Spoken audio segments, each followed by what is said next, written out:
Welcome to the Business of Soul Searching. My name is Erin, and I invite you to join me as I travel the world challenging risk takers who have soul searched and came out on the other side to tell us their incredible stories. Are you ready for this? All right, everyone.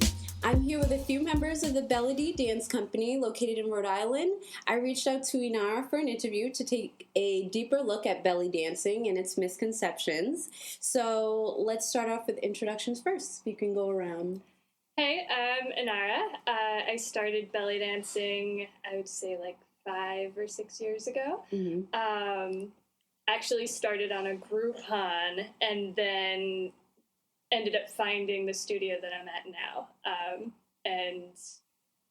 Was actually found it due to being bored around the house. So, Groupon is like perfect for that. That's like how Groupon got invented. Yeah. Awesome. Yeah.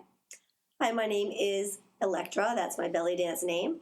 And I started 9 years ago because I joined a thing called Shape Up Rhode Island, and I needed to find something that lasted 12 weeks to do some sort of an activity or an exercise.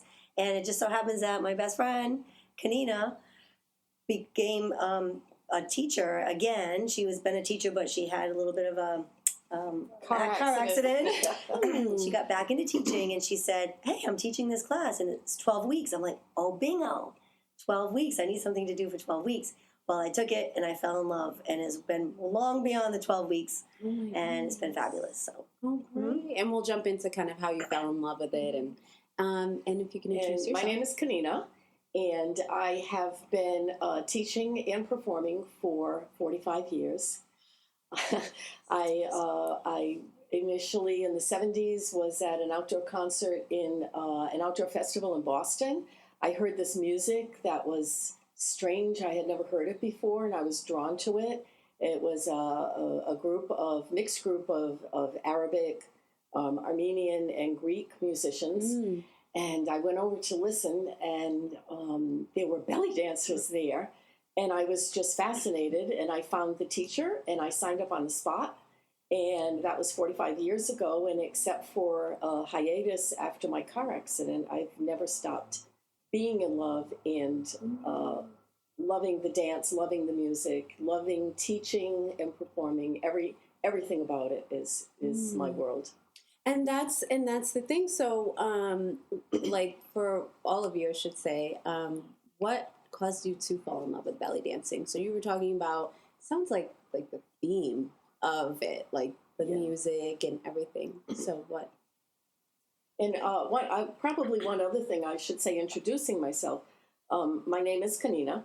I have been teaching both Inara and in Electra, have been my students for a number of years now. And I'm the director of the Belidi Dance Troupe, the artistic director, and Inara is the assistant director. She runs all of the rehearsals. She basically does it all. So I'll pass the baton to Electra. Sure. Well, when I first started taking belly dance, it was really for exercise, strictly for exercise. Again, as I mentioned, to do something for 12 weeks. But when I started taking it, to back up, I had done acrobats when I was a kid, and I did ice skating, very, like the flips in the air. Yeah, oh my gosh, I won medals. Awesome. I had a private coach. I traveled all over the United States, and then I was a cheerleader. So movement has been something that I really have always enjoyed. But when I took belly dance, there was something about it. I don't know what it was, like a combination of the music and just the moves, and I just. Like an artistic expression kind of came out of me, and it was a really cool moment, and I never thought I was going to do anything more with it except to exercise. And then the next thing you know, Kanina said in class, I wasn't really paying attention. She must have said it before, but one day she said, in June we're doing our show, and I'm like, yeah, you're doing a show. Okay. No, I'm going to be in the show. I was like, What? I did not sign up for this. Yeah. I did not sign up for performing in front of people outside of the studio class. It's a scary thing. It's very scary. So, but, with the group camaraderie and the fact that I wasn't going to be alone, it wasn't a solo or anything, and I was like, all right, well, I'm game. I was also a theater major, so I was very interested in, performing is not something that I shy away from, but from dancing, this kind of different. dancing. It's different. Like, it's different. I feel. Yes. It's more sensual. Yeah, than any of the other things you did. It's sensual, but it's not sexual. Right. It's sensual, like my feminine sensuality was coming out. It was weird, like that I didn't expect, but I loved it, and I loved what we were doing with each other. Like did have the class camaraderie and what we were learning, and learning an art form was awesome because I had not known about this art form. I've known Kanina for a very long time. She was one of my longest friends that I've had, and I didn't say oldest. I said longest. That was good. I'm going to remember that. That's a good one. I like that. But I thought that learning this like artistic art form, really has a great history to it that we'll talk about later. But that to me was really awesome. So, and like a big feature of my podcast is about risk taking, because finding out what's on the other side of your fear is so beneficial. Yeah. So I love that you brought up just the thought of like, I'm going to perform. You did it, and now you're doing something that you love. Yes. And you're with other people that enjoy it. And like I said, it sounds like a sisterhood. How about you? Yeah, so I have a similar background in movement that Electra has, because I've taken dance since I was 3. So I took ballet for 3 years, and then I did step dancing for 6, did competitions. I've done a little bit of ballroom. I did 10 years of karate. So, I sort of travel from one thing to another because I like learning new things. And so the whole movement aspect of it really got me. But also as a musician, having to play an instrument at the same time as moving your hips and not moving your chest and keeping your feet where they're supposed to be. And, it's the multitasking of it really that drew me to it. Okay. But it's funny that you talk about, having to overcome things.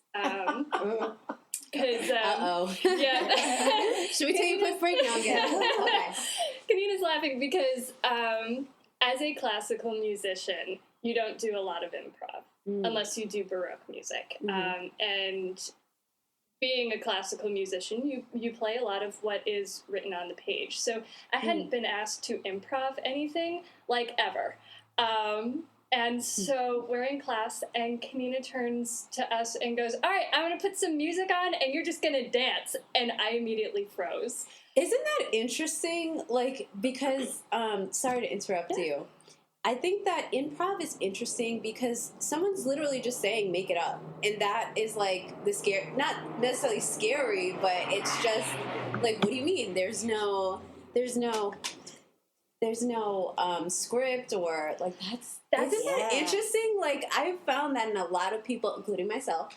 It's because all of a sudden you have too many options on your plate and you don't know which one to pick. And you freeze. And you freeze. I think that's so interesting. Okay. Yeah, and it was to a point where one day in class, Kanina ended up actually walking over to me because I turned bright scarlet red and was sinking to the back of the classroom trying to blend into the wall, which doesn't work so well. And that's what sticks out about it. Yeah. And literally thought I was going to pass out. I did too. Yeah. I thought she was hyperventilating. Oh my gosh. I was having a full-blown panic attack in the back of the room. And it's funny because now I ask my belly dance students to improv, and funny enough, I know I'm going the first time I went to do an improv performance, Kanina doesn't realize that she did this, but she asked me in front of my students if I wanted to perform with the band. And being in front of my students, I can't say no. You can't say no because you're the example. Exactly. So I go, yeah, sure, no problem. You're like, I need to go to the bathroom right now, so that I can breathe again. Yeah, and when I ended up getting to that performance, because I was like, all right, I'm going to do this song, it's going to be great, and the musicians didn't know the song I wanted to do, so they go, well, how about this one? And they hummed a few bars of things. Now, just play me anything, I'll do it. Just play anything, and it turned out It was better. perfect. It was perfect. We're so It was scared of perfect. freedom of just it's interesting. I think that's part of the risk taking, though, that you're talking Totally. about. Because when you are learning belly dance, you're learning choreography and you're learning combination moves, and someone's teaching it to you. So, take 3 steps to the right and then turn. Yeah. So let me take 3 steps to the right and turn. But when you're improving, you have to do this on your own. You have to make it up. So it's very creative. But it is also risky because you don't know. Your teacher is here staring at you. If you did some disco-looking move, that is not belly dance. Disco time. Right. Disco, yeah. So that was pretty funny. But I think that's kind of the part of it. But when you have friends, you have this sisterhood of your belly dance friends and camaraderie, that you have. And you also have the solid teaching behind you to know that I have the confidence that I can do this kind of move and put combinations together to make it up. So, like Inara, I'm a piano player, and we have music in front of us, and we can read sheet music and just do it. Or a teacher can teach us. It's almost like math. That. Yeah, it's like math. I know what to expect. Yeah, right. So when you're doing the performance, though, that's where it gets a little bit. Ooh, I hope I'm doing it right, because what is the right thing to do when this is your art? But you're in a genre that you need to be able to be in. You're in the belly dance genre, but it's your art that's coming out. So is one's art better than another one's art? And how does that factor into your performance? But really, what I think comes down to it is the confidence that we all have, and that when we're in front of each other, we're sort of dancing for each other, as well as ourselves.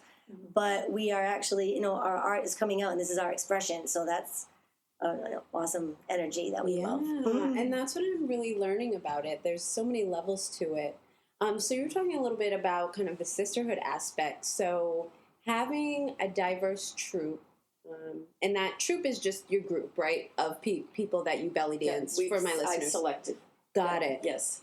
Well, how's that developed?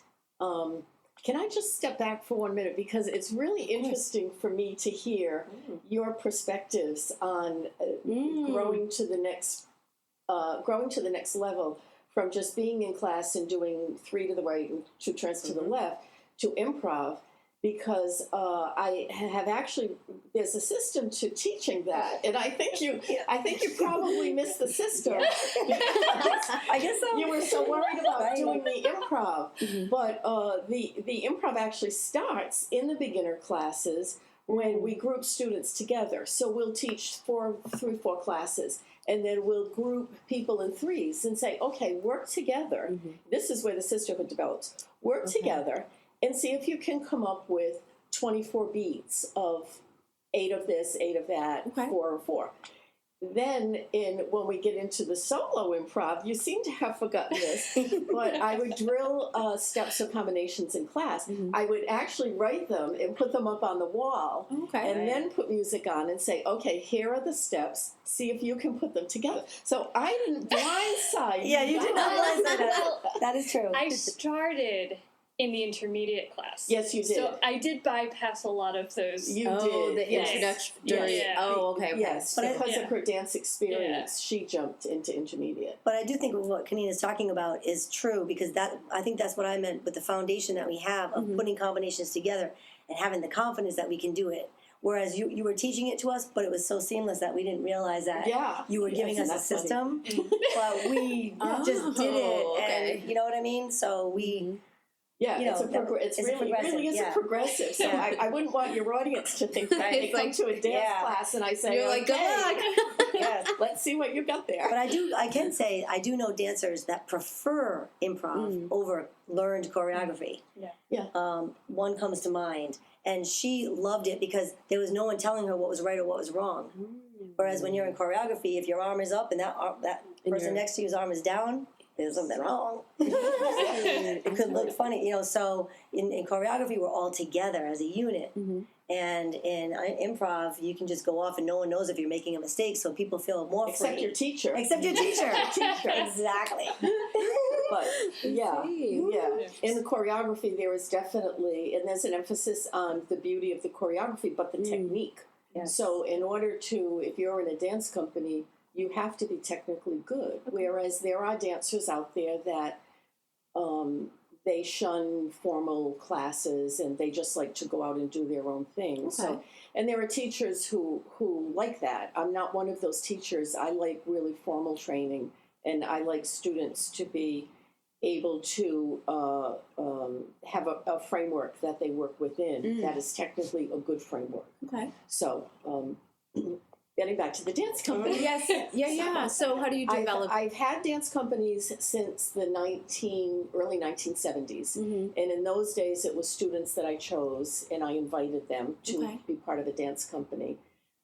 This last dance company, the current Belidi Dance Company, which was it 2012, I think, or before that? I think it was before that. No, it was 2009. It was 2009. Yep. And so I personally invited dancers in class. A couple of years after that, I just sent out a general notice saying, if you are interested in being part of a dance company, please come to this meeting. There's a lot about the dance company that is not dance, and it's a lot of organization, it's a lot of work. We have a very successful dance company because everybody in the company takes a role for the business side of it. So we've got a person who is the communications person, this extensive communication. Inara runs the weekly rehearsals and does the planning for that. I do the choreography. We have a treasurer. We have a treasurer because we get paid for performances. We have a gig master who goes out and solicits gigs for us. So that is way more work than I would be willing to do at this stage in my career. Absolutely. But I also think it empowers the dancers, and that being empowered, then they have an investment in the success of the dance company, and it's a very successful company. We take it very seriously. So right now we're at 7. And we'll probably just stay at 7 for a while. But I have other classes who also perform, but not as the dance company. The dance company has rehearsals every week in addition to their regular class. Okay. But I have other classes who will come to not necessarily a paid performance, but say a nursing home. We volunteer at nursing homes. Civic. We do our civic duty. Yeah. Civic duty. Like almost like community service. Community service, like kind of, giving back to the community. Yes. And so I have advanced level students that will perform at those, either in solo if they're cutting their teeth, or as part of a group.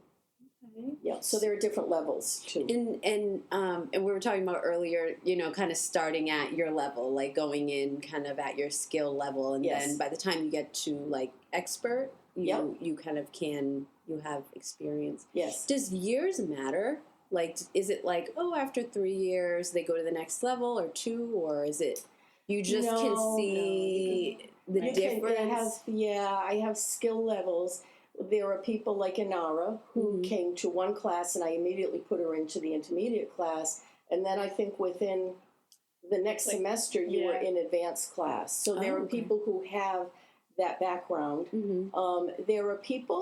There are students who just, as Betty said, as Electra said, come in, they want to exercise, they want to have fun, they want to be with other women. Yeah, just... They can be in a beginner level for 2 years, or intermediate level for 2 years. And that was me for a while, because I'm also a business owner. Yeah. I'm very busy. Yeah. And when I think about the amount of time or years, like, I think Inara has surpassed me in her professionalism and her, expertise. Yeah. She also can pick up choreography in a split second, and she has like this genius mind that can pick it up like that. Yeah. And others like Kanina, she self-knows that it takes her longer to drill it into her head. I'm like in the middle, I can pick it up, but I'm so busy that I need to just, thing. So for me, it was more convenience to my work and home, and it was great exercise, and I loved everything about it. But then one day something snapped where I decided, I think I'm going to take it to that next level. So I think it's really, Kanina really brings out in the individual student or the individual like what you want to do with your dancing. Okay. So you can take it as far as you want. You can go and do competitions if you wanted to get to that level, professional competition level. I didn't know that. Or you can, you know, I guess around here locally, it's more about professional dancing at a restaurant or a venue or fashion like that, week, like where we met, which is Yeah. totally, it's coming together now. I'm like, Yeah. okay, it's a really good fit. So it's not really the time that you put in; it's what you want to put in on your own. Yes. That's what's so awesome about it too. That is so you cool. can take it as far as you want to take it. Yeah. That is. And we have enough, Inara teaches the beginner classes. I do intermediate and advanced and professional levels. Okay. So the professional, pretty much everybody that takes your class has danced professionally. And that means in a restaurant, at an outside gig, doing a solo. And then I have the advanced class, and some of them have actually danced professionally. And I groom them. They're being groomed to do solo professional performances. And then intermediate level are people who maybe have been taking for a few years, only want to put so much effort into it. They probably don't practice every day, or maybe they just come to class once a week. Beginners usually will stay at that level from September to June. And then some of your students in Inara have actually just stayed there because they love her. So we continue to, that must feel good. It does. It does. It feels good for me too. Right. So we, and she will continually challenge them at that level, but at some point they need to move to the birds need to intermediate. fly. But Birds need to fly. and I think a little bit of what you were talking about is that it depends on what you want. Like it sounds like for you, it's more like kind of a release, like an artistic, creative release, which we all need to, you know, help our business, you know, flourish. But some people, there's competitions. I did not. That's so there awesome. are competitions. World I mean, it's competition. dance, so it's just like, I mean, right, you know, other types of dancing and cheerleading too, we talked about. Okay, so it makes sense. So, how do you think diversity impacts your troupe? Like, what are the benefits of that, having so many different personalities? Well, with all the different jobs that we have within our troupe, it helps to have people of different backgrounds. Like, for instance, you would not want me to be the treasurer. Awful, absolutely awful at math, and then making sure everyone has paid the right amount, and you know, having it all in the bank. I have a hard enough time trying to remember to tell Kanina that we need a check for rent for the dance studio. So having, you know, people of different backgrounds, like Electra is in public relations and stuff, so she's really good at like writing our scripts to give to MCs at different events that we're at, or you know, like trying to find us gigs at different events that we wouldn't normally think to dance at. So having that is really helpful, because then everyone has, like Kanina said, that ownership of, you know, you're coming to rehearsals, you're working really hard because this means something, you know, it means something to you, it means something to the audience, and I think that comes across in our performances as well. So, Awesome. So different people have different roles, and that's great benefits. And different people, we have a person right now we're considering for the troupe. She has extensive background. She has solo performed, and she's been with another troupe. We have another member of our dance company came from another troupe. So that her experience with that troupe was very different than the experience with our Belidi Dance Company. As Inara said, everybody has a role and a responsibility within the troupe for making the troupe successful. Not only performance-wise and costuming, we have a costume person, but also the way that we work together. So the troupe she was in was very loose. The director did all of the work. And they showed up and they went to rehearsal, and then they did a show.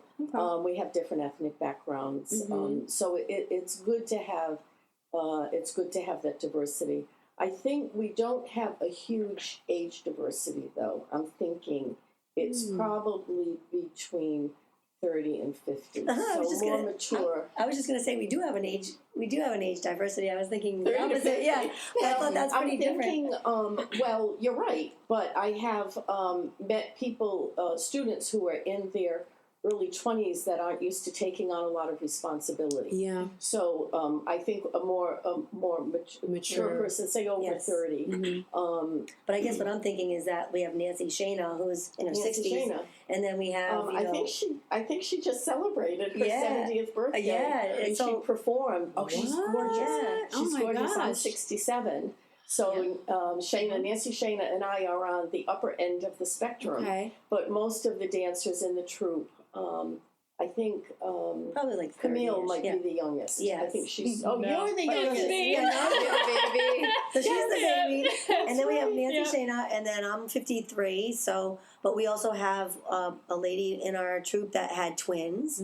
So we saw her through. She danced while she was pregnant, and then she had the babies, and she came back. Yep. So beautiful. So it's so She's beautiful. tiny. And she's She's really a little tiny. bitty thing. Yeah. Yep. But I like that because I think I would say that when someone asks me, when we try to describe what our performance is like, that it's not like everyone has to be 25 and with the same body type. Yeah. You know, it's like we're all women and we have Yes. different jobs or responsibilities and our And yet, for Body professional, types because they perform professionally, there is a certain body type. Yes. Everybody is in good shape. Everybody is in good athletic shape because we wear costumes. Okay. But I'll be the first to admit my stomach's jiggly. So I'm not like a hard body. No, You know, no, and no, so you're right. we have soft bellies and we've got Yes. hard bellies.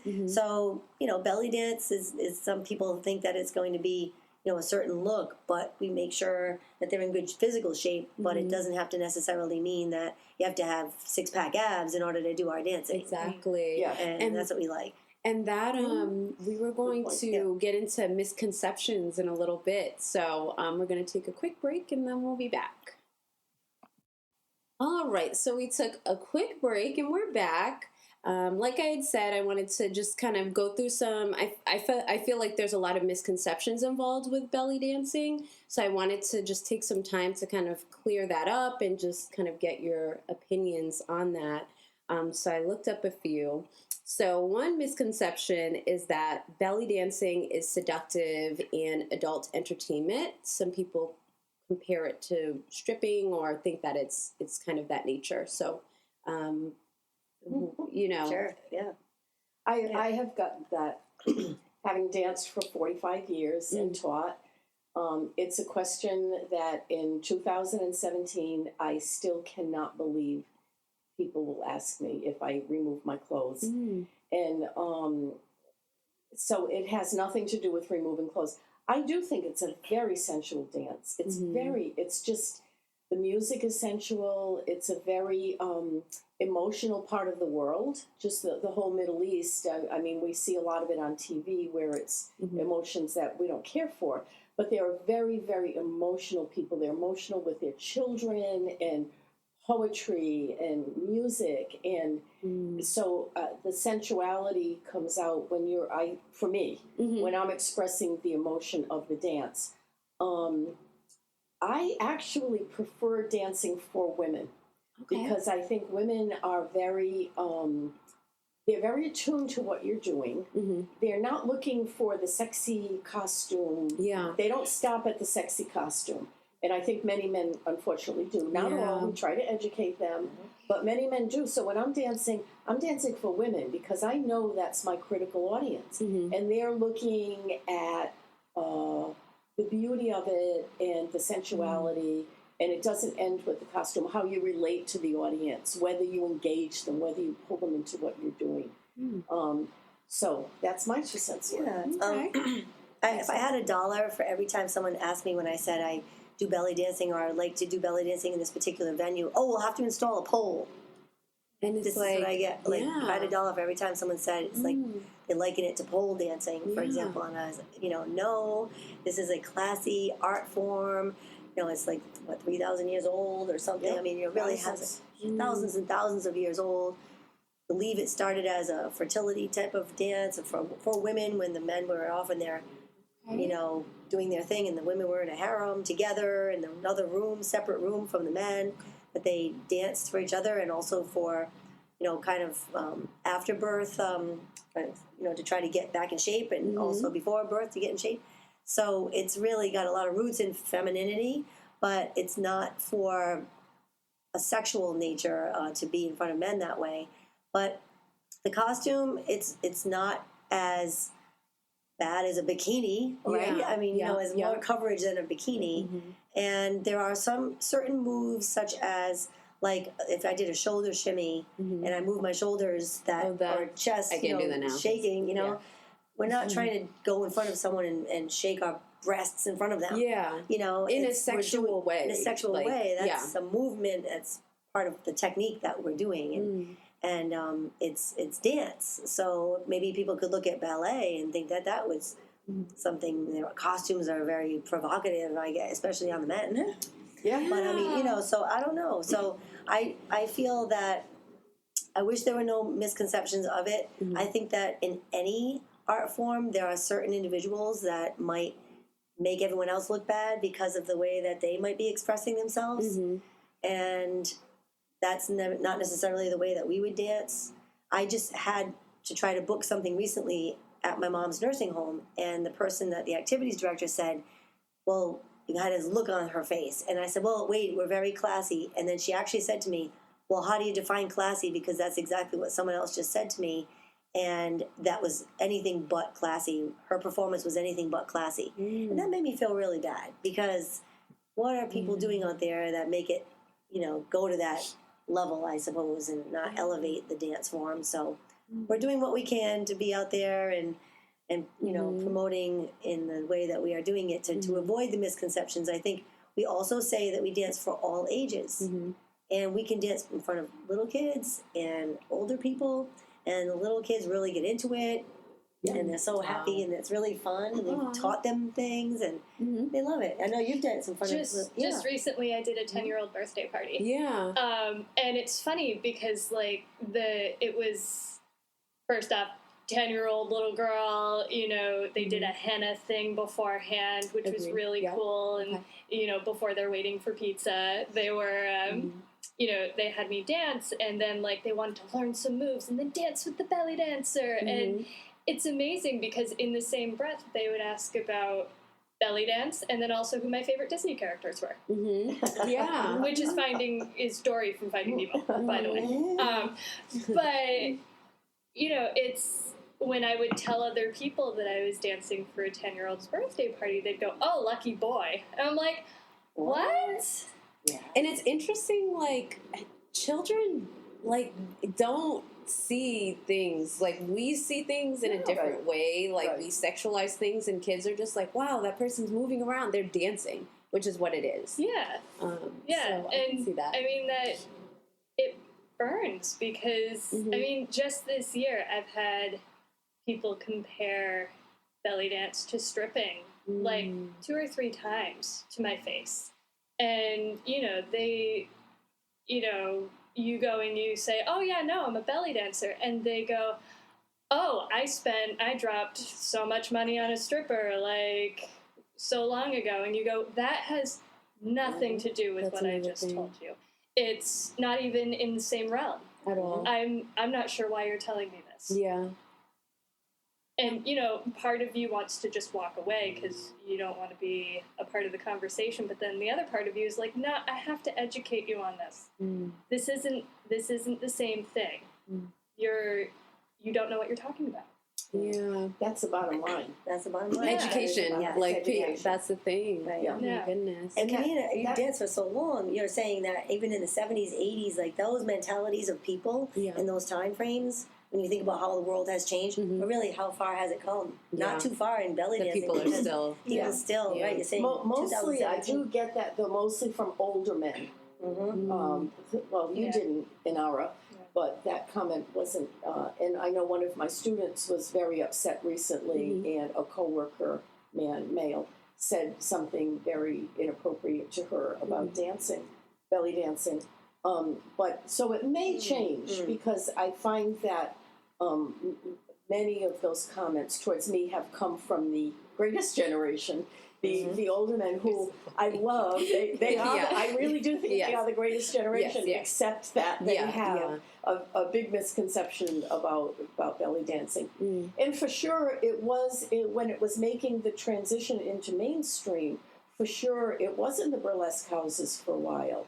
So I guess you can understand their confusion, but it hasn't been that for many 50, 60 years now.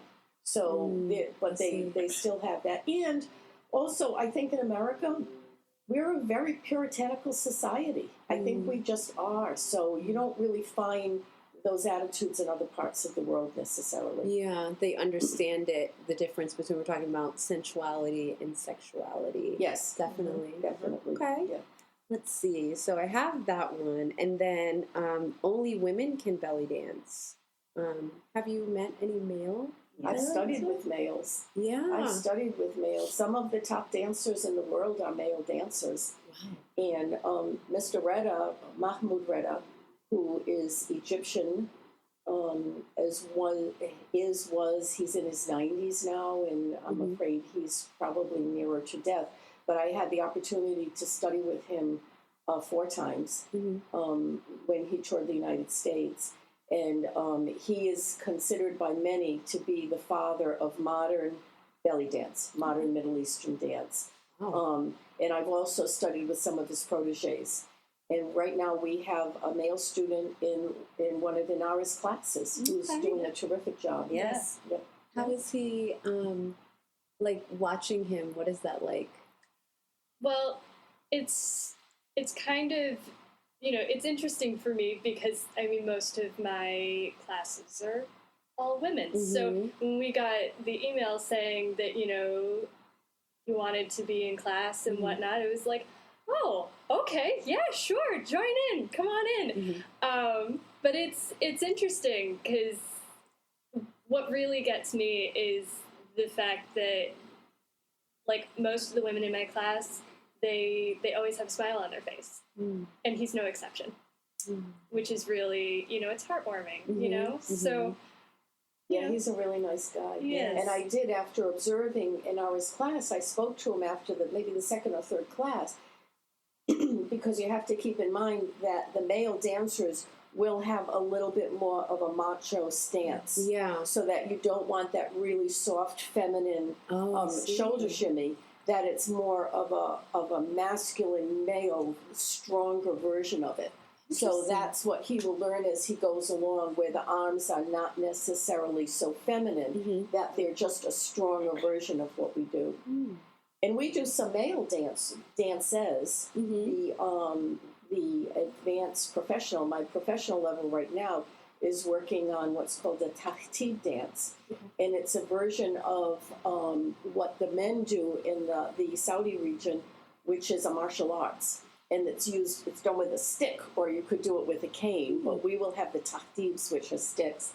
And it mimics the martial art form of the dance, but in a very feminine, sweet way. But Still get strong. a little strong, but yeah. strong, feminine, but strong. And the costuming is different. And the It's costuming like is a long different. dress. Yeah, it's a long dress. So we will be doing that in our show this year. And we'll talk about that too. Now I'm like, oh my gosh, like I have to go to the show. Yes.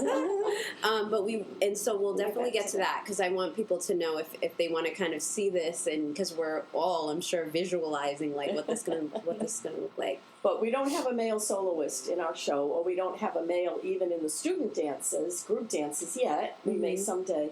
But there's some of the top dancers in the world are male dancers, and teachers. Amazing. Yep.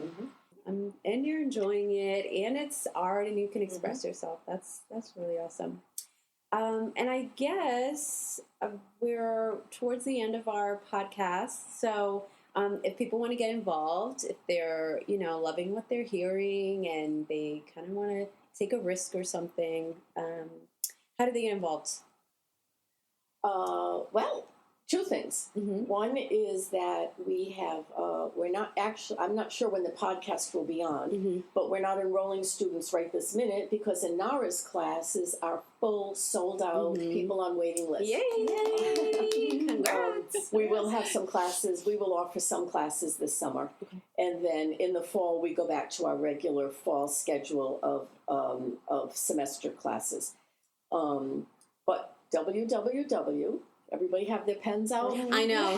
www.kaninadance.com, and Kanina is like my name, Kanina, dance.com, and that's the website. We also have coming up June 29th, our annual performance showcase with live music, student group performances, and solo performances with the band, and that is always just a terrific night. Tickets are only $15. It's in East Greenwich at the Fireman's Club, which is a lovely venue overlooking East Greenwich Cove. It's really pretty. And but tickets are limited. As they say, tickets are limited, and if you're interested, you would probably want to get a ticket in advance because these shows sell out every year. So, yeah. And that concludes another exciting episode of The Business of Soul Searching. If the content discussed in this podcast interests you, please contact me at thebusinessofsoulsearching@gmail.com. Also, make sure you subscribe. And most importantly, take a calculated risk this week. Don't do it for me, do it for you.